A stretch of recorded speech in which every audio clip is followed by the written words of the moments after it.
আসসালামু আলাইকুম। আপনারা সবাই কেমন আছেন? আজকে আমি আপনাদের জন্য একটি পুডিং রেসিপি নিয়ে হাজির হয়ে গেলাম। চলুন আমরা পুডিং রেসিপিটি শুরু করি, কিন্তু তার আগে আমার চ্যানেলটি সাবস্ক্রাইব করুন এবং পাশে থাকা বেল বাটনটি চেপে দিন। আমি প্রথমে 1 লিটার দুধ নিয়েছি। 1 লিটার দুধকে আমি ভালোভাবে জাল দিয়ে নিয়েছি। সেখানে আমি হাফ কাপ চিনি দিয়ে নিয়েছি। আপনারা চিনিটা কম বেশি করে নিতে পারেন, যে যার মতো, কেউ বেশি পছন্দ করে, কেউ কম পছন্দ করে, তো সেই অনুযায়ী আমি নিয়ে নিচ্ছি।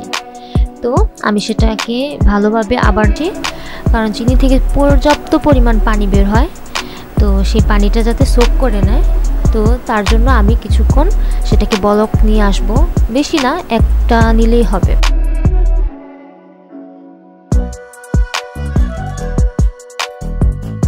হয়ে গেলে আমি সেটা নামিয়ে নিয়েছি। নামিয়ে সেটাকে আমি ফ্যানের মধ্যে নিয়ে বেশি নাড়াচড়া করে নিচ্ছি, যাতে করে সর না পড়ে।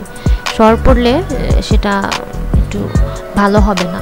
তো আপনারা চেষ্টা করবেন যাতে সর না পড়ে, অন্তর লাড়ার চেষ্টা করবেন। হালকা কুসুম গরম করে নেবেন। আমি একটা পাত্র নিয়েছি, তো সেখানে আমি একটা ব্রাশ দিয়ে বাটার ব্রাশ করে নিব। চলুন আমরা বাটারটা ব্রাশ করি। বাটারটা ব্রাশ করা হয়ে গেছে।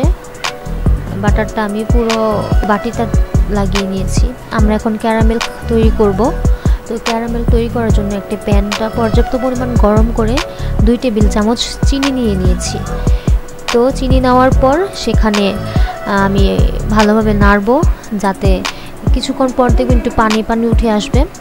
তো পানি উঠে আসার পর তো সেখানে দেখবেন কিছুক্ষণ পর সেটা থেকে কালার আসতে শুরু করবে।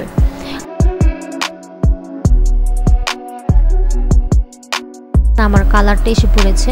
আমি আর বেশি রাখবো না, কারণ বেশি রাখলে সেটা পুড়ে যাবে আর সেটা তেতো লাগবে। তো তেতো হওয়ার কারণে সেটা ভালো হবে না।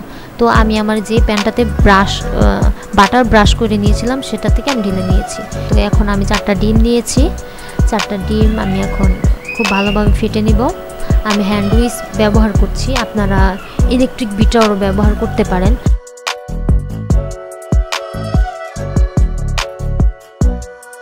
তো আমি সে হালকা কুসুম গরম দুধটা দিয়ে দিচ্ছি। দুধটা যদি বেশি গরম হয় ডিমটা দলা পেকে যাবে, তো আপনারা হালকা কুসুম গরমই দেওয়ার চেষ্টা করবেন। তো আমি হালকা কুসুম গরমই দিয়ে নিচ্ছি। দিয়ে আমি ভালোভাবে হ্যান্ড হুইস্ক দিয়ে নেড়ে দিচ্ছি। তো আমার বাটিটা বেশি ছোট হয়ে গেছে, তো আমি এখন বাটিটা চেঞ্জ করে দিব, যাতে করে আমার সেটাকে নাড়ার জন্য একটু ভালো পর্যাপ্ত পরিমাণে জায়গা পাই। তো আমি এখন সেটাকে ভালোভাবে নেড়ে নিচ্ছি, যাতে কোথাও দলা পেকে না যায়। তো আমি হাফ টিস্পুন ভ্যানিলা এসেন্স দিচ্ছি। আপনারা সেটা স্কিপ করতে পারেন, এটা না দিলেও সমস্যা নেই। এটা আমি জাস্ট ফ্লেভারের জন্য দিয়েছি, অনেকে দেয় না। আমার কাছে ভালো লাগে ভ্যানিলা এসেন্সের গ্রানটা, তাই দিয়েছি।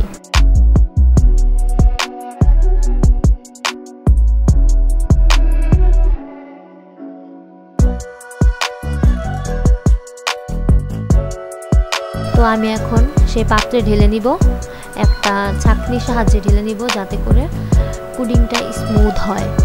ছাঁকনিটার সাহায্যে না ঢাললেও হবে, কিন্তু আমি ঢেলে নিচ্ছি।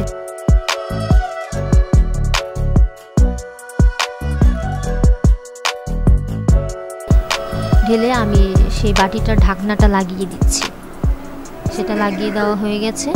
আমি এখন একটা উঁচু প্যান নিয়ে নিয়েছি।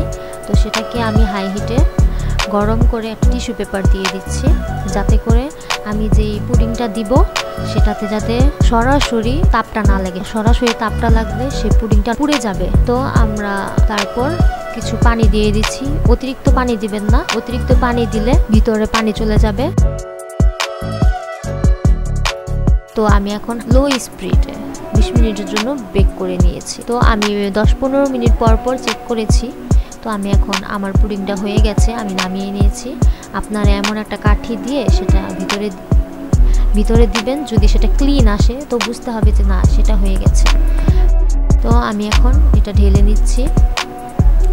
ঢাললে দেখেন কত সুন্দর ক্যারামেলটা ক্যারামেলের কারণে এত সুন্দর একটা কালার এসেছে। আমার খুব ভালো লেগেছে। আমি ক্যারামেলের পানিটা ফেলে দিয়েছি। তো আমি এখন আপনাদেরকে কেটে দেখাচ্ছি। খুবই সুন্দর হয়েছে, খুব মজা। আমি যখন ভয়েস ওভার দিচ্ছিলাম তখন আমি সেটা অলরেডি খেয়েছি। আমার কাছে অনেক মজা হয়েছে। আপনারাও ট্রাই করবেন, অনেক মজা হবে। আর যদি নতুন নতুন ভিডিও দেখতে চান আমাকে কমেন্ট বক্সে জানাবেন, আমি অবশ্যই ট্রাই করব। আমার চ্যানেলকে সাবস্ক্রাইব করবেন, আমার পাশে থাকবেন, আমাকে সাপোর্ট করবেন। কোনো কিছু যদি আপনাদের বুঝতে অসুবিধা হয় সেটা আমাকে কমেন্ট বক্সে জানাতে পারেন।